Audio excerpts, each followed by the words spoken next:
اللهم صل على محمد وعلى آل محمد كما صليت على إبراهيم وعلى آل إبراهيم إنك حميد مجيد. نحمده ونصلي على رسوله الكريم. أما بعد. அருமைக்குரிய சகோதரர்களே, பெரியவர்களே, நேற்று நாம் பார்த்து வந்ததுடைய ஹதீஸினுடைய அடுத்த ஒரு பகுதி குர்பானி கொடுக்கக்கூடிய விஷயங்களை பற்றி நேற்று பார்த்தோம். யார் கொடுக்க வேண்டும், அவசியம் குர்பானி கொடுப்பதற்கு அவர்கள் சக்தி பெறவில்லை என்றால் ஹஜ்ஜையும் உம்ராவும் செய்யக்கூடியவர்கள் குர்பானி கொடுப்பதற்கு அங்கே சக்தி பெறவில்லை என்றால் அதற்கு முன்னால் 3 நோன்புகள் நோட்டுக் கொள்ளட்டும், வீட்டிற்கு சென்று 7 நோன்புகள் ஆக 10 நோன்புகள் நோக்க வேண்டும் என்பதை இப்ப ரசூலுல்லாஹி ஸல்லல்லாஹு அலைஹி வஸல்லம் அவர்கள் எப்படி தவாஃப் செய்தார்கள் என்பதை பற்றி தான் பார்க்க இருக்கிறோம்.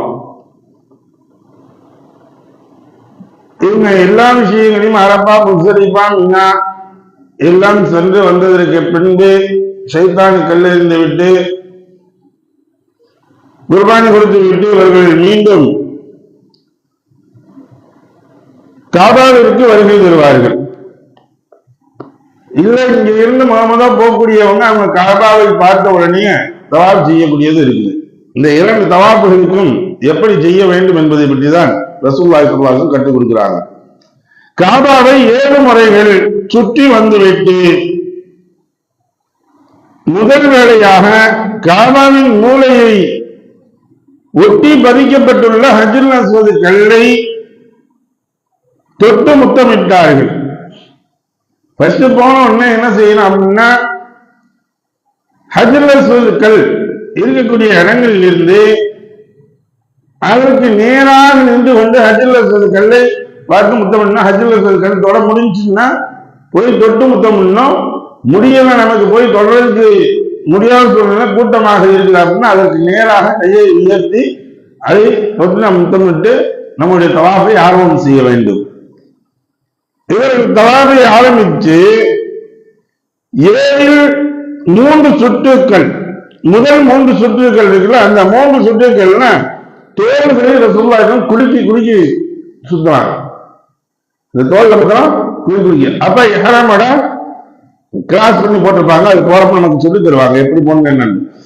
வேகமாக நடந்து சென்றார்கள். 4 சுற்றுகள் மெதுவாக நடந்து சுற்றினார்கள். சாதாரணமான முறைகள்ல அடுத்து 4 சுற்றுகள், 7 சுற்றுகள்ல முதல் 3 சுற்றுகள் தோலை குலுக்கி சுற்றக்கூடியது. அதற்கு பின்னால் துண்டுகளை மாற்றிவிட்டு மீண்டும் 4 சுற்றுகள், அடுத்து 4 சுற்றுகள் என்ன செய்யணும், சாதாரணமான முறைகள்ல மெதுவாக இருந்தா சுற்றி வருவாங்க. இந்த தவாபுக்கு தான் தவாபுல் குதும் என்று வந்தது. இது இந்த தவாபு, இந்த செய்யக்கூடிய தவாபு குதும் என்று சொல்வார்.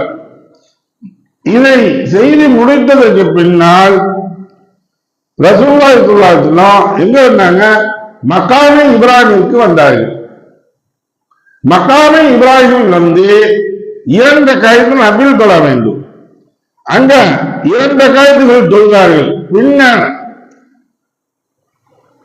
சலாம் கொடுத்து விட்டு நேராக சபாவுடைய மலைக்குன்றுக்கு சென்றாங்க. இப்ப சபா மறுவாவிற்கு தொங்கோட்டம் போட வேண்டும். இப்ப சபாவிற்கு சென்று அங்கே இருந்தால் ஆரம்பிக்கணும். சபால இருந்து ஆரம்பிச்சு சிவப்பு விளக்கு பகுதி என்பதாக இப்ப பார்த்தோம்னா இந்த சரிங்களா உங்களுக்கு சிவப்பு நிறமாக லைட் அடித்து காட்டுவாங்க. அந்த இடங்கள்ல மட்டும் ஆண்களாக இருக்கட்டும் பெண்களாக இருக்கட்டும் கொஞ்சம் ஓடுவது போல இதாக செய்யணும், வேகமாக போகணும். பாக்கி இடங்கள்ல அந்த பச்சை நிற பகுதிகளை கடந்ததற்கு பின்னால் அவர்கள் நடந்து செல்வார்கள். பச்சை நிறமாக அவர்கள் லைட் காமிச்சிருப்பாங்க. இந்த பச்சை நிற பகுதிகளாக இருக்கக்கூடிய அந்த லைட்டு காமிக்கக்கூடிய அந்த எல்லை பகுதிகளுக்கு அந்த இடத்துல ஓடணும், லைட்டா ஓடுறது போல சரி செய்யணும். அதற்கு பின்னால் நடந்து போவாங்க. அங்கே சென்றதற்கு பின்னால் சுற்றி மீண்டும் கீழே இறங்கணும். சஃபாவில் இருந்து ஆரம்பித்து மருவாவிற்கும், மருவாவை சுற்றி மீண்டும் இறங்கி வந்து சஃபாவிற்கு சென்று சஃபாவை சுற்றி மீண்டும் மருவாவிற்கு வரணும். இதுபோல ரசூலுல்லாஹ் 7 முறைகள் 7 தடவைகள் இதை சுற்றி வந்தார்கள், சரி செஞ்சு சுற்றி வந்தார்கள். பின்னர் ஹஜ்ஜை முடிக்கும் வரை அவர்கள் இஹ்ராமில் இருந்து விடுபடாமல் இருந்தார்கள். துல்ஹஜ் 10வது நாள் யௌமுன் நஹர் அன்று தமது பரிபிராணியை அறுத்து பலியிட்டார்கள். இது என்னன்னா, முன்னாடி நம்ம சொன்னோம், ரசூலுல்லாஹி சொன்ன ரெண்டுக்கும் சேர்த்து இஹ்ராம் கட்டியது எது? ரெண்டுக்கும் சேர்த்து ரசூலுல்லாஹி இஹ்ராம் கட்டினாங்க. அப்ப ரெண்டுக்கும் சேர்த்து இஹ்ராம் கட்டும் பொழுது என்ன ஆயிடுது அப்படின்னா, இவங்க குர்பானி பிராணியை அறுத்து எல்லாத்தையும் முடிச்சு 2வது ஹஜ்ஜிற்கும் அதே போன்று செய்தார்கள். செய்ததற்கு பின்னால் இவர்கள் அறுத்து பலியிட்டதற்கு பின்புதான் தங்களுடைய தவாபை இப்பாரா வந்துவிட்டு பின்னர் இஹ்ராமில் இருந்து விடுபட்டார்கள்.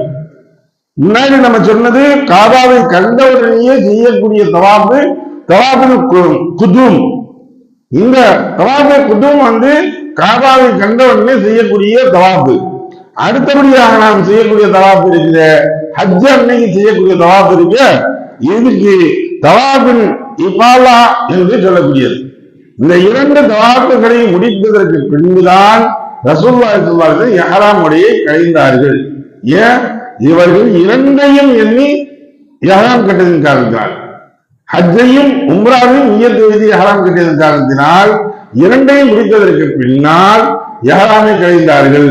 அதே சமயத்தில் ஹஜ்ஜுக்கு மட்டும் இஹ்ராம் கட்டியிருந்தாலும் அப்ப முடித்து விட்டு இவர்கள் இஹ்ராமை களைவார்கள் என்பதுதான்.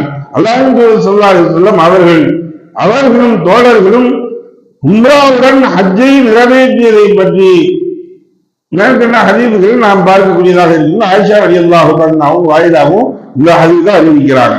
அப்ப 2க்கும் சேர்த்து இஹ்ராம் கட்டும் பொழுது, அப்படி தனியாக ஹஜ்ஜிற்கு மட்டும் இஹ்ராம் கட்டும் பொழுது அதனுடைய இதுவும் மாற்றி நாம் அமைக்க வேண்டும். முடித்ததற்கு பின்னால் நாம் களையக்கூடியதாக இருக்கும். எதை படித்தோமோ எதை கேட்டோமோ அதை விரைவில் நடக்கக்கூடிய நண்பாக்கியத்தை ஒன்றும் அனைவருக்கும் தந்தார். அல்ஹம்துலில்லாஹி ரப்பில் ஆலமீன். சுப்ஹான்